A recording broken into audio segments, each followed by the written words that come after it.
ethical conduct. Ethics is goodness, rightness, righteousness, right conduct, holiness, sanctification. Ethics is honesty in principle and action, uprightness, being rectitudinal in your mind, striving and working and in practicing being honorable, chaste and virtuous. And these are words that we should not only be able to call, but these are words that we must master in order to be able to apply them in our lives. I'm having a good time talking about this because I practice ethics. Yes, sir. And I'm rewarded for being ethical. Yes, sir. For example, when I pulled up on Yahweh Resort property, the police officers were going by, and so in passing they waved. Of course, I and my entourage waved back, so they backed up and came onto the property. That was this evening. And I don't know how they knew it, but at any rate, one of the officers said, "First, we want to welcome you back.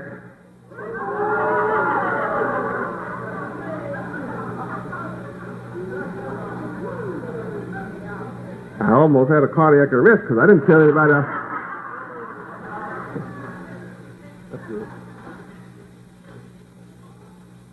I thought I'd done a pretty good job slipping away.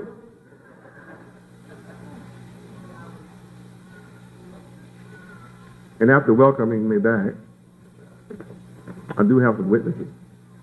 They heard distinctly, "Welcome back." I didn't want to believe that's what they said. I want to try to make that be something else. And they said, "We want to thank you for buying up property in Liberty City and cleaning it up from drugs and crime. We want to thank you for buying this property, the Saxon, and cleaning it up from drugs and crime. We want you to buy more property. In fact, would you like to have a list from us?"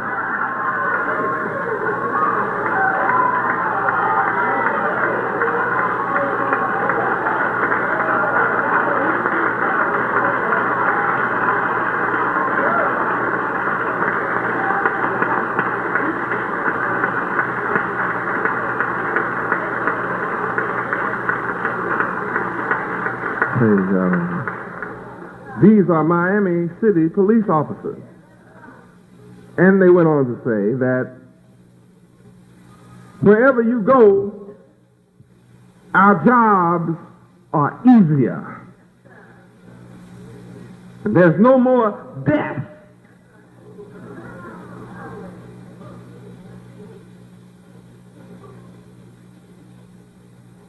So we want you to get more. And I said, well, as soon as we get a little more money, we will.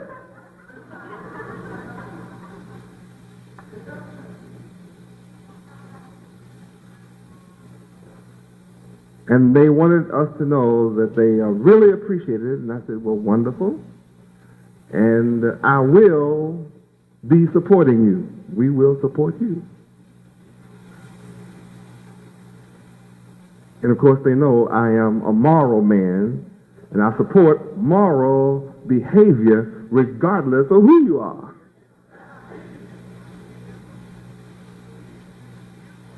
So here is a situation where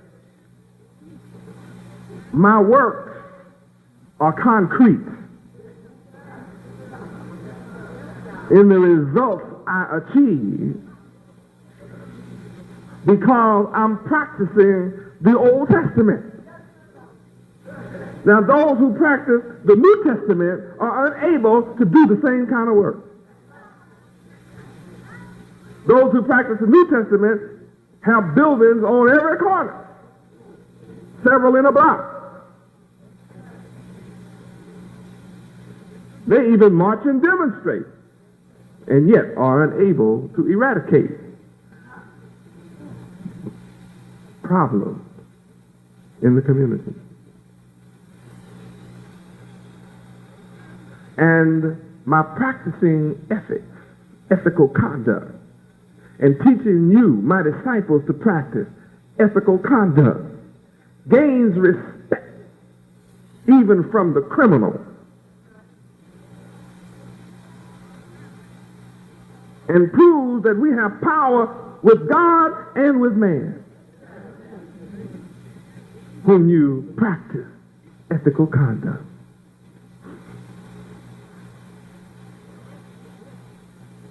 Now, in Deuteronomy chapter 6, 10 through 25, it is a section dealing with warnings against disobedience.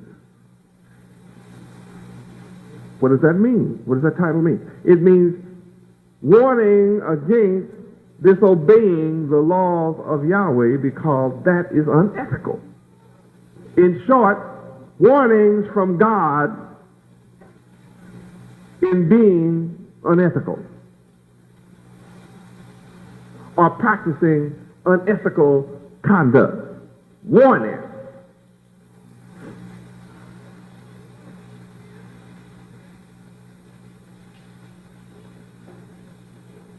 If you obey Yahweh, you'll inherit land that you don't have to fight for. You will inherit cities that you don't have to fight for. And I'm demonstrating it here in Miami and across the country. And any forward-thinking person with any vision can see that I'm bringing this about with perfect peace, because I'm the Prince of Peace. That's it. Now, I don't know what verse we stopped on. Was it around verse 16? Is that what you said? What verse did I stop on in this chapter? Verse 10? Some are saying 10. 10. My goodness. You mean I started with 10 and stopped with 10?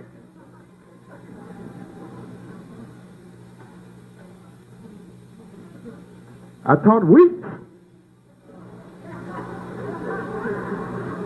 We read through it, but I didn't teach in it. I taught 10. In verse 10, I taught that for several weeks. Yeah, I'm pretty sure I did. Because we certainly did go through Joshua 24:13, did we not? Well, let's read verse 10 again so that you who are visiting and who are new at least will know what we're reading, or sort of, maybe, what the rest of us know. Read verse 10.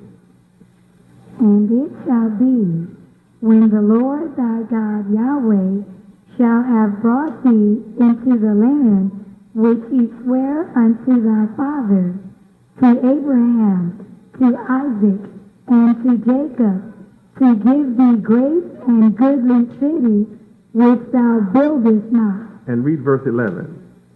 and houses full of all good things which thou fillest not, and wells digged which thou diggest not, vineyards and olive trees which thou plantest not, when thou shalt have eaten and be full.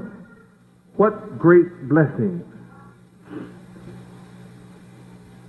Without the subject of ethics, we would have little occasion to look at these verses in any detail or for any reason. But just think, we have a God, Yahweh. We have Yahweh, our God. This is thy God. Now, if he's not your God, then he won't be doing this to you.